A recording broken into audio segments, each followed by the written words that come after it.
거룩한 성에 거할 자 누구인가? 라는 제목으로 하나님의 말씀 은혜로 나누겠습니다. 여러분이 잠시 전 세계 여행을 하고 있다고 한번 상상을 해보십시오. 생각만 해도 행복하시죠? 반 정도 여행을 마치고 이제 집으로 돌아오는 여행길입니다. 돌아오는 길에 태평양을 가로지르는 크루즈도 타고 또 내려서 기차를 타고 푸른 산과 나무들, 아름다운 자연 풍경을 보고 있습니다. 그러다 보니 여행을 끝나지 않고 싶었습니다. 집에 돌아가는 것도 더 이상 생각하지 않게 되었어요. 성 어거스틴이라는 분이 바로 이 모습을 이렇게 설명합니다. 잠시 경험하는 기쁨을 너무 즐기느라 영원한 안식과 기쁨이 있는 본향을 잃어버린 여행자의 모습이라는 거예요. 무엇을 말하고자 하는 것일까요? 이 세상에서의 삶은 우리가 잠시 이용하는 수단이지, means지, 우리가 즐기는 궁극적인 목적이 되어서는 안 된다라는 것을 말씀하는 거죠. 왜 그렇습니까? 성도는 돌아갈 본향이 있기 때문입니다. 그동안 이스라엘 백성은 하나님의 임재가 살아있는 본향, 예루살렘을 잊고 살아왔습니다. 그러나 하나님은 수상궁에 편하게 살고 있던 느헤미야를 택하셔서 예루살렘 자기 고국에 선교사로 보내셨습니다. 느헤미야를 중심으로 성벽이 다시 재건됐고 예배가 살아나기 시작했습니다.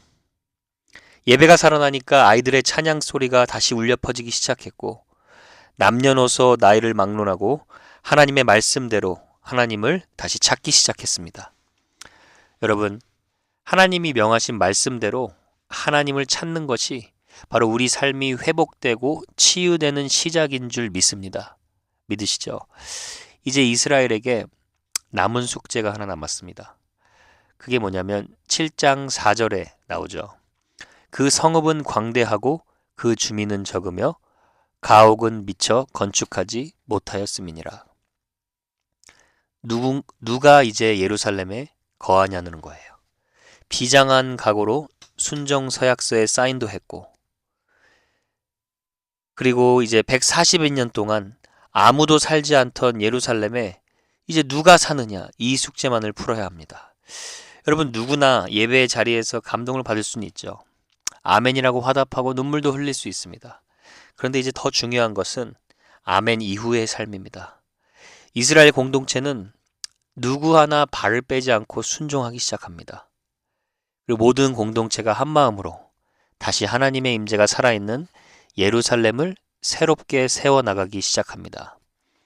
오늘 말씀에 이렇게 헌신하는 이스라엘 공동체의 모습을 보면서 우리도 어떤 부분을 본받아야 할지 세 가지 모습을 살펴보려고 합니다. 첫 번째가 아주 길고 중요하기 때문에 여러분이 좀 잘 들으실 수 있기를 바라고 또 말씀을 통해 한 분 한 분 새롭게 은혜 받는 시간이 되길 바랍니다. 첫 번째로 우리가 본받아야 할 모습은 천국을 위해서 살아가는 자가 되어야 합니다. 라는 거예요. 자, 여러분, 천국을 아는 자가 아니라 천국을 위해서 살아가는 자라는 말이 굉장히 중요합니다.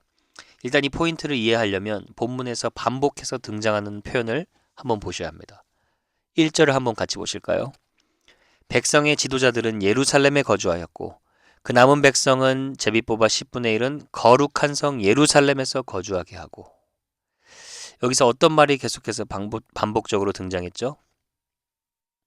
맞습니다. 예루살렘이라는 말이에요. 여기가 성경을 예루살렘에서 처음으로 거룩한 성이라고 칭하는 부분이에요. 예루살렘이라는 말은 이제 히브리어의 합성어인데 샬롬이라는 평화라는 말 아시죠? 평화의 도시, 평화의 기초라는 뜻입니다. 사람이 다스리는 이 세상 도시는 갈등과 분열이 끊이지 않죠. 그러나 하나님이 다스리시는 예루살렘에는 평화와 사랑이 충만한 곳이라는 거예요. 여러분, 예루살렘은 구약에서만 660번 등장하고 또 신약에서도 약 400번 좀 안 되게 등장을 합니다. 그러니까 거의 1000번이 등장하는 건데 1000번이 성경에서 같은 말이 반복된다는 것은 그만큼 중요하다는 말이죠. 여러분, 제가 한번 퀴즈를 한번 내보겠습니다. 성경에서 하나님이 가장 인간을 처음으로 다스렸던 곳이 어딜까요? 에덴 동산입니다. 성경에 나온 대로 그 에덴 동산의 동쪽 지중해를 따라 위치를 알아보면 에덴 동산도 예루살렘 근처에 있었습니다. 오늘날로 보면 이라크, 터키, 이스라엘 근방에 위치한 겁니다.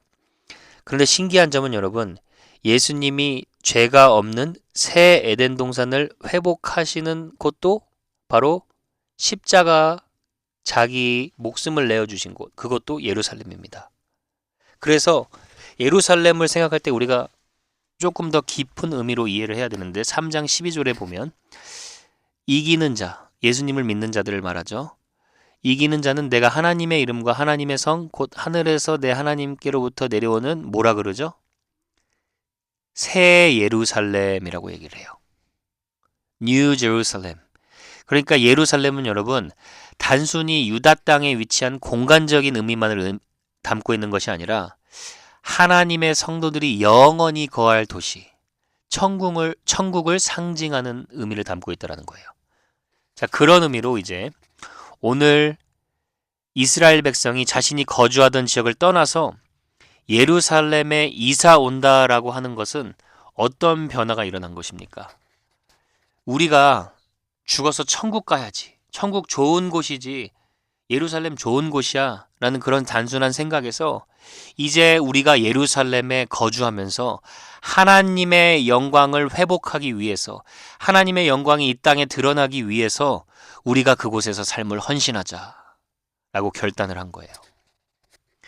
여러분 달라스 윌라드라는 분이 오늘날 우리가 믿는 복음이 무엇인지 다시 한번 진중하게 생각해 보아야 할 필요가 있다라는 말을 합니다.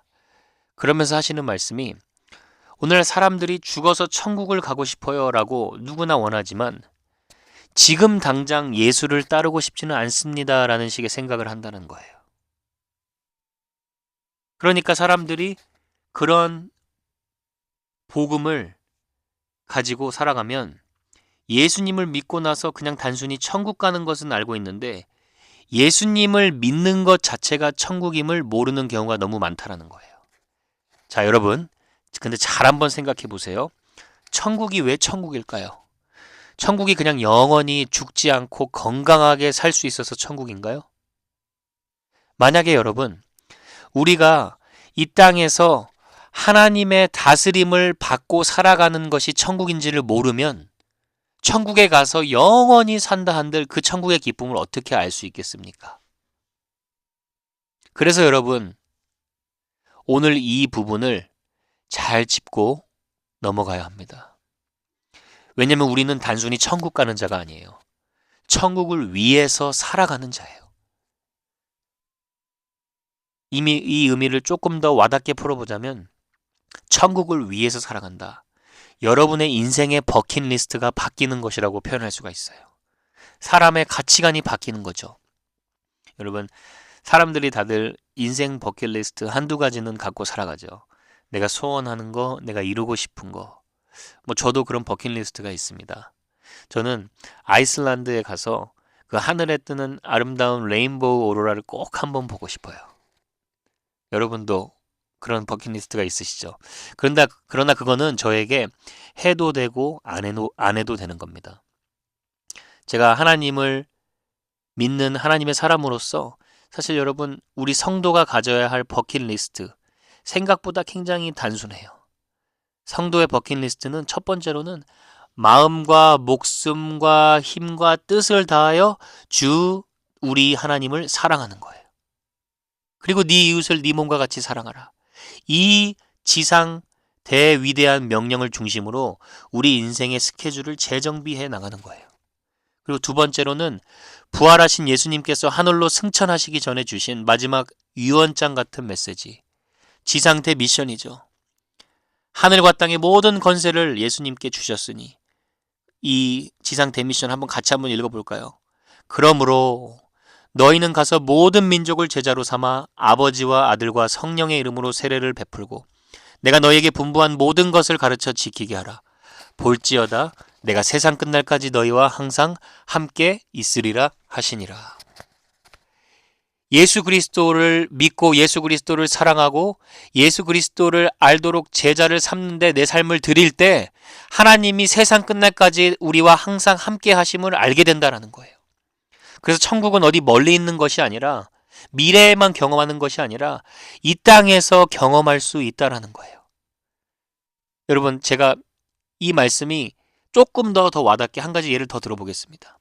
여러분, 우리는 모두 살아가면서 인생의 고통과 문제가 끊임없이 계속해서 일어나는 것을 겪게 됩니다. 겨우 고비 하나 넘고 나면 또 다른 문제들을 만나게 돼요. 제가 이렇게 젊지만 저도 인생의 어떤 문제를 이겨나가고 나면 또 문제가 계속해서 찾아오더라고요. 그런데 신앙생활의 목표가 만약에 여러분, 내가 그냥 예수 믿었고 죽고 천국 가는 것만 목표면 이런 일에 만약에 내가 어떻게 반응을 하게 될까요? 천국이 지금 내가 현재 하나님과 동행하는 것을 잘 모르니까 보이는 문제에 대해 답만 찾느라 힘이 빠지고 지치게 되는 거예요. 우리가 원하는 답을 찾느라. 그런데 여러분, 하나님이 우리를 어떻게 잘 다루시는 유머 감각이 있으신 분이십니까? 하나님이 절대로 우리 그 문제만 탁 거두어 가시지 않습니다.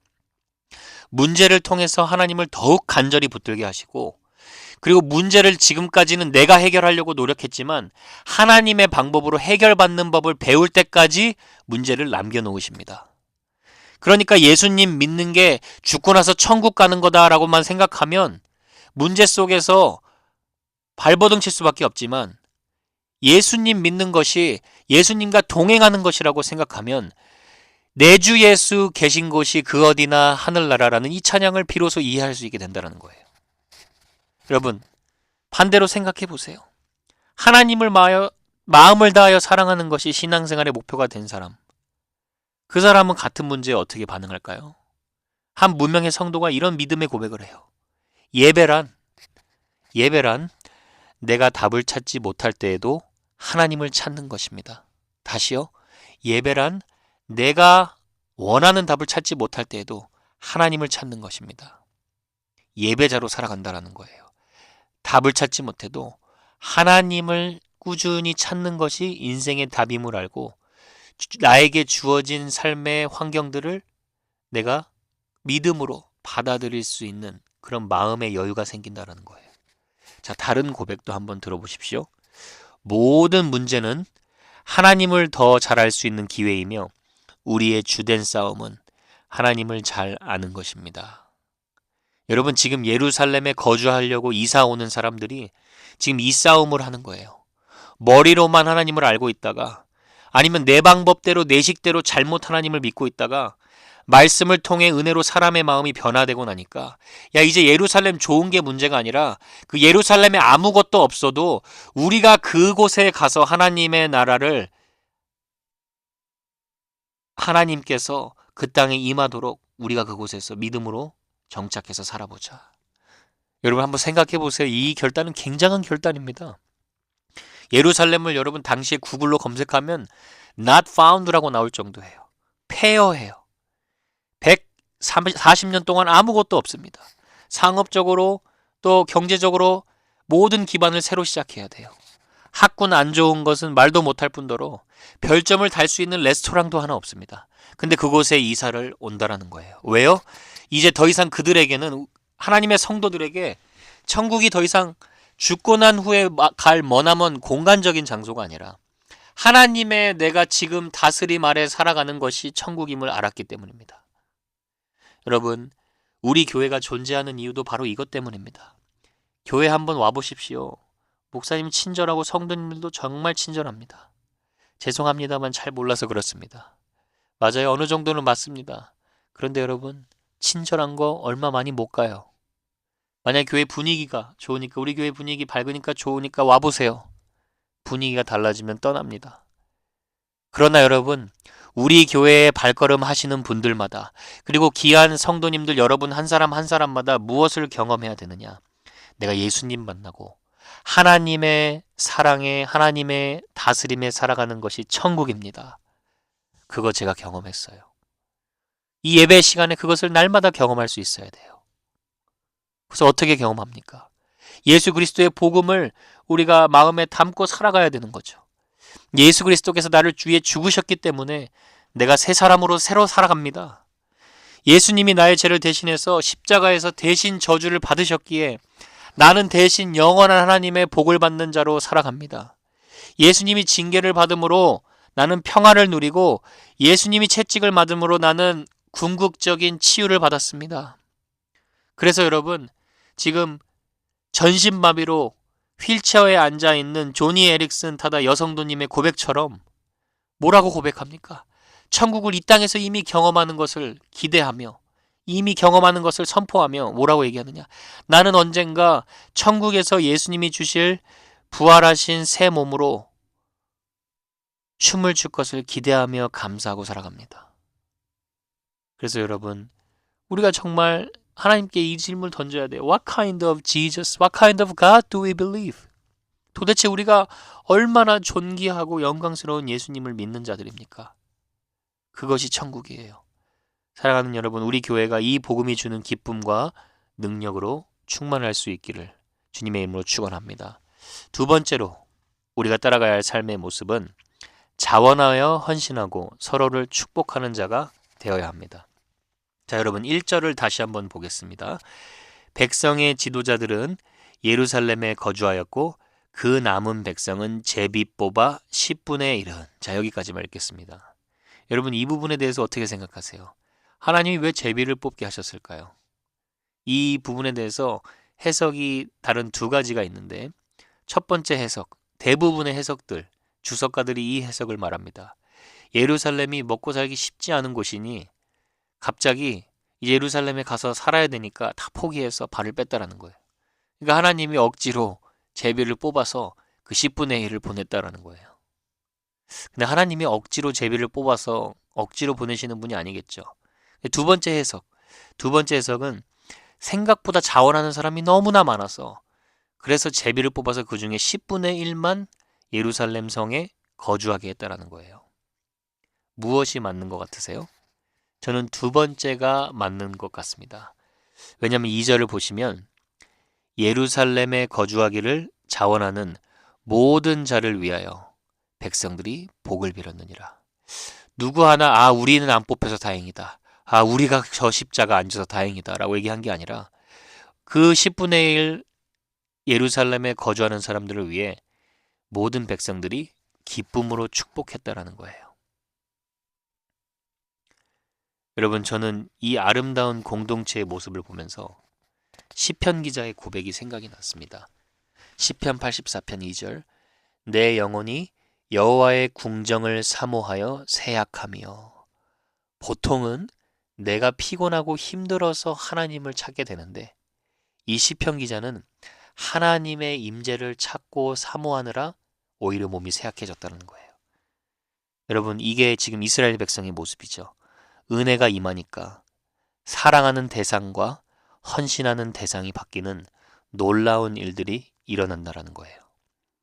여러분 교회 하나가 세워지는 거, 한 세대 하나님을 사랑하고 하나님을 경외하며 내가 예수님 믿는 것으로 만족해하지 않고 다른 사람도 예수님 한 분을 만날 수 있도록 나의 삶을 드릴 수 있는 이 강력한 세대, 절대로 하늘에서 뚝딱하고 단번에 세워지는 것이 아닙니다.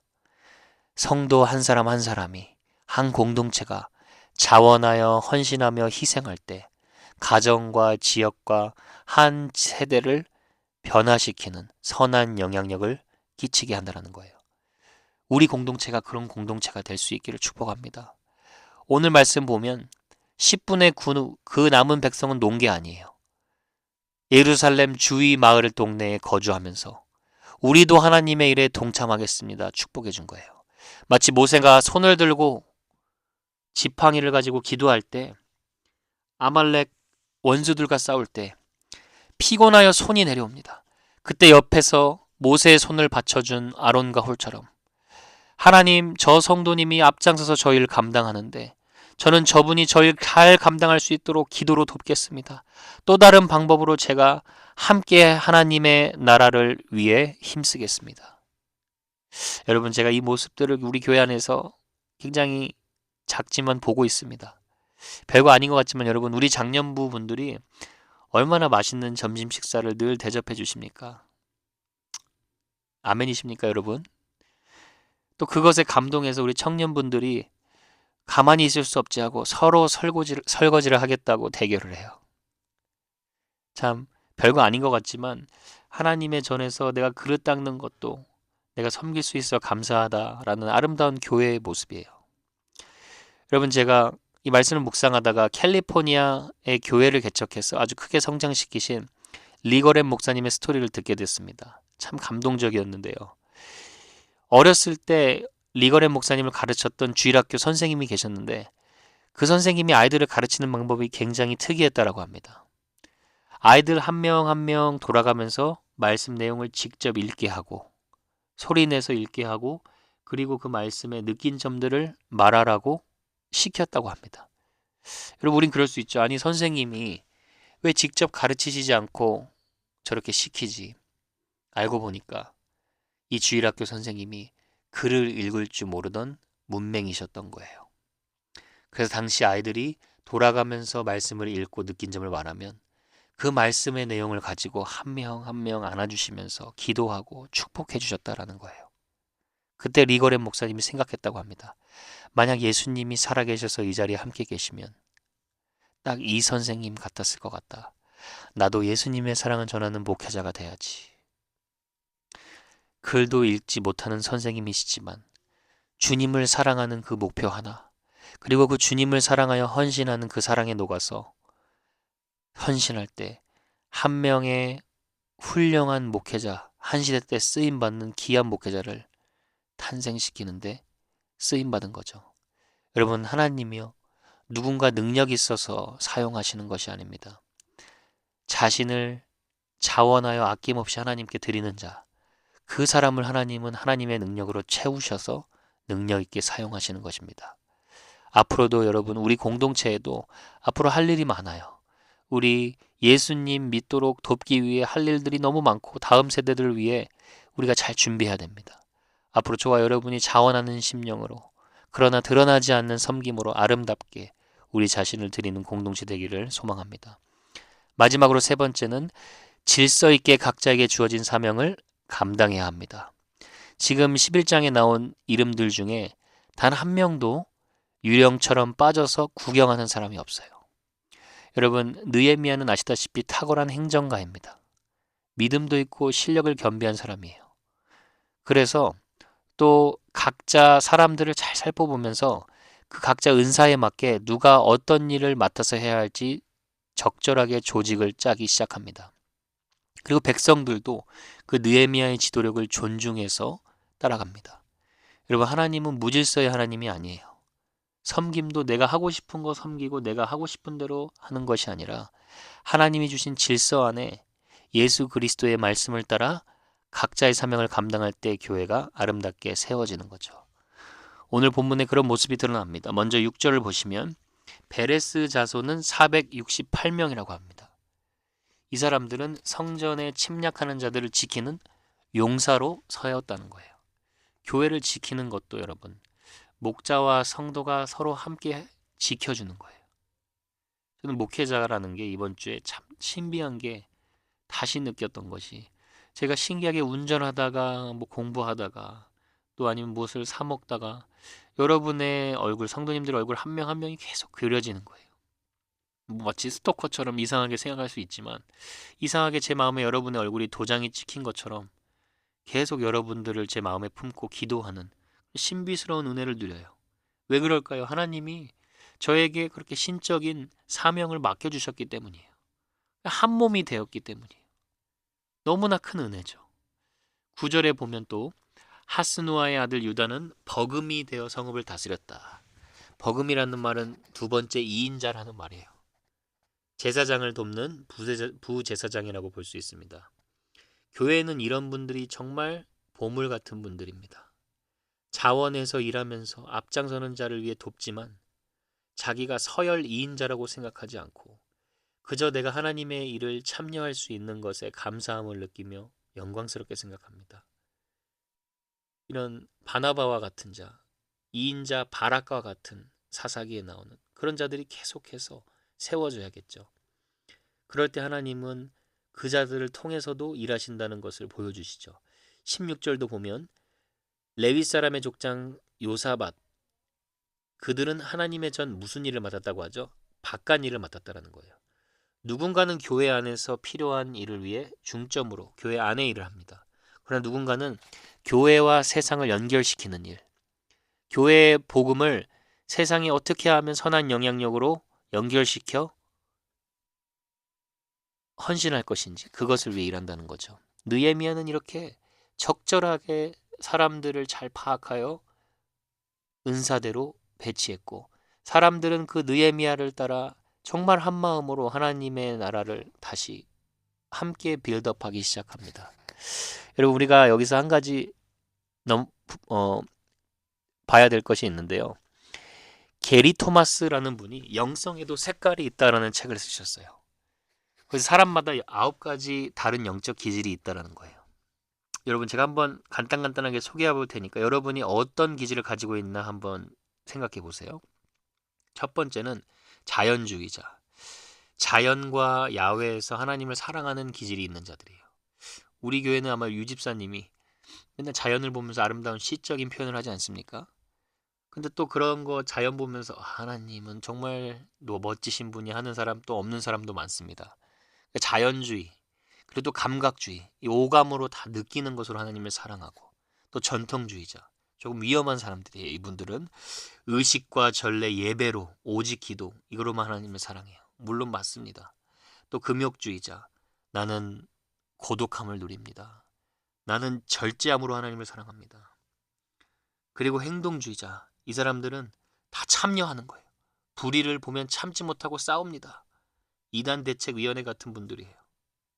박애주의자, 어려운 일들을 돌보고 또 케어해 줌으로 사랑하고, 열정주의자, 음악과 축제로 하나님을 사랑하고, 묵상주의, 조용한 경배와 묵상으로 하나님 사랑하고, 지성주의자, 지성적인 사고를 통해 가장 중요한 부분 중에 하나죠. 생각으로 하나님을 사랑하는 거예요. 여러분, 이 9가지 중에 어떤 기질이 가장 좋은 걸까요?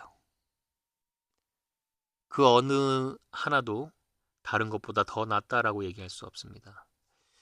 자기 취향을 기준으로 삼으면 문제되지만, 이런 각자에게 주신 기질을 서로 이해하고 받아들일 때 하나님의 나라를 일구는데 엄청난 시너지 효과를 일으키겠죠. 그래서 여기서 우리가 부족한 부분은 남에게서 배우기도 하고, 또 성장하기 위해 필요한 부분들을 우리가 노력할 수 있어야겠죠. 느헤미야는 그렇게 하나님의 사람들을 세워서 하나님의 나라를 세우기 시작한 겁니다. 여러분, 우리가 하나님의 나라가 하나님이 세우신다는 걸 확신하지만, 하나님은요 꼭 하나님의 사람인 저와 여러분을 통해 세워가신다는 걸 확실하셔야 돼요. 확신이 확실하게 붙들고 나의 은사에 맞게 나를 드릴 수 있어야 되고, 또 내가 우리 교회를 위해서 어떻게 하나님의 나라를 세우고 헌신해야 될지 필요한 것들을 찾아보고 기도하고 헌신할 수 있어야 될 줄로 믿습니다. 용사 외에도 17절에 중요한 섬김이들이 나옵니다. 기도할 때 감사하는 말씀을 인도하는 자가 있다라고 얘기하죠. 기도는 여러분 성경에서 늘 강조를 합니다. 요구가 아니에요. 기도는 요구이기 전에 하나님을 향한 찬양이고 교제입니다. 그래서 공동체로 함께 기도할 때는 감사하는 기도의 그 말씀을 잘 인도하는 자가 있었다라는 거예요. 그리고 22절도 시편에 아사벳이라고 자주 등장하죠. 여기서 아삽이라는 사람이 나오는데 하나님의 전에서 예배를 위해 노래하는 찬양팀으로 섬겼던 사람입니다. 우리 사랑하는 우리 찬양팀도 여러분이 자부심을 가지고 있어야 돼요. 하나님이 정말 그 많고 많은 사람 중에 10분의 1이 뭡니까? 1000분의 1, 100분의 1 추리고 추려서 큰빛 제자교회 찬양팀으로 여러분을 뽑으신 거예요. 감사하실 수 있어야 돼요. 하나님을 아는 것도 은혜인데 그분을 내 입술로 마음껏 자랑할 수 있는 것이 얼마나 큰 복입니까? 그리고 마지막으로 24절에 보면 이 부분도 중요한 부분이에요. 유다의 아들 세라의 자손 곧 무세사벨의 아들 부다히야, 왕의 수하에서 백성의 일을 다스렸느니라. 여기서 여러분 왕이 누굴까요? 왕은 페르시아 이방 왕을 말합니다. 여기서 봉사하는 사람들은 자신의 고국 유대인들을 위해 대신 변호하고 대변하는 일들을 맡아서 한 거예요. 자, 여러분 잘 보시면 한 공동체가 세워진다는 거, 예루살렘이 회복된다는 거, 살아계신 하나님의 도시 하나가 회복되는 거예요. 영적인 회복만 있는 것이 아니라 가정의 회복, 관계 회복, 경제적인 회복도 있습니다. 그리고 법적인 회복도 있어요. 하나님의 공의로 다스림받지 못하고 세상의 불의로 다스림받고 있는 이 약자들을 위해서 대신 하나님의 공동체가 하나님의 공의를 드러내는데 쓰임받도록 이렇게 법적인 회복도 있다는 거예요. 여러분, 그리고 실제로 통계에 의하면 지금까지도 전 세계에 일어나는 비극적인 자연재해, 산불, 이번 한 해도 얼마나 많았습니까? 그런데 미국의 정부의 어떤 기관보다도 크리스찬이, 하나님을 믿는 사람들이 most generous people, 가장 관대하게 구제하고 있다는 거예요. 교회 공동체 하나가 세워진다는 것이 바로 그렇게 큰 영향력을 끼친다는 거예요. 여러분, 전 지금도 확신하는 것이 있습니다. 교회가 천국을 소망하며 천국을 위해 헌신하는 교회가 이 땅의 소망인 줄로 믿습니다. 조금 더 직접적으로 말하자면 예수님의 길을 걸어가는 여러분 한 사람 한 사람이 이 땅의 소망이라는 거예요. 그래서 예수님은 우리를 향하여 세상의 빛이 되라고 하지 않고 너희는 세상의 빛이라라고 말씀하셨어요. 산 위에 있는 동네가 숨겨지지 못하는 것처럼 여러분, 하나님은 하나님의 말씀대로 하나님 나라의 목표를 삼고 다른 사람을 위해서, 천국을 위해서 헌신하기 시작할 때 하나님이 우리를 통하여 상상치도 못할 위대하고 선하신 일들을 행하실 줄로 믿습니다. 여러분, 요즘 다음 세대가 위험하다고 말합니다. 맞습니다. 중고등학생 주일학교 숫자가 미전도 종족 숫자처럼 6% 미만이라고 해요. 94%가 영원한 지옥을 향해 나아가고 있다는 거예요. 그런데 여러분, 우리가 한 가지 기억할 것이 있습니다. 두려워하면 안 돼요. 복음은 가장 락바름, 가장 어두울 때 가장 빛을 발하는 가장 기쁜 소식입니다. 예수 그리스도의 빛이 가장 환란하게 비칠 시대가 바로 지금 시대예요. 우리 인생도 마찬가지예요. 여러분이 어떤 힘든 사망의 음침한 골짜기 걸어가도 주님의 지팡이와 막대기가 나를 보호하고 지키신다는 거, 그때 여러분이 가장 실감나게 확신할 것입니다. 말씀을 맺겠습니다. 여러분이 누구신지 다시 한번 기억하세요. 예루살렘, 성삼위 하나님의 임재가 거하는 그곳, 저와 여러분은 전능하신 하나님 아버지, 성부와 우리를 위해 자기 전부를 주신 예수 그리스도 성자와 성령의 이름으로 세례를 받아 성삼위 하나님과 영원한 사랑에, 그리고 그분이 이끄시는 영원한 삶에, 또 성삼위 하나님이 교제하시는 그 영원한 교제 속에 연합한 자들이에요. 그런 말은 여러분이 아무리 연약하고 아무리 넘어지는 것 같아도 여러분이 가는 곳마다, 여러분이 하는 일마다 그곳에 성삼위 하나님의 영광스러운 임재가 함께 드러날 것입니다. 정현종 시인이 그런 말을 하셨죠. 인생의 모든 순간이 꽃봉오리임을 알라. 맞는 말이에요. 하나님의 영원한 사랑 안에, 그 임재 안에 살아가는 저와 여러분의 인생이 모든 순간순간이 꽃봉오리인 줄 믿습니다. 여러분, 거룩한 성에 거주할 자 누구입니까? 하나님의 자녀인 저와 여러분인 줄 다시 한번 확신하시는 은혜의 한 주 되기를 축복합니다. 우리 마지막 찬양 올려드리겠습니다.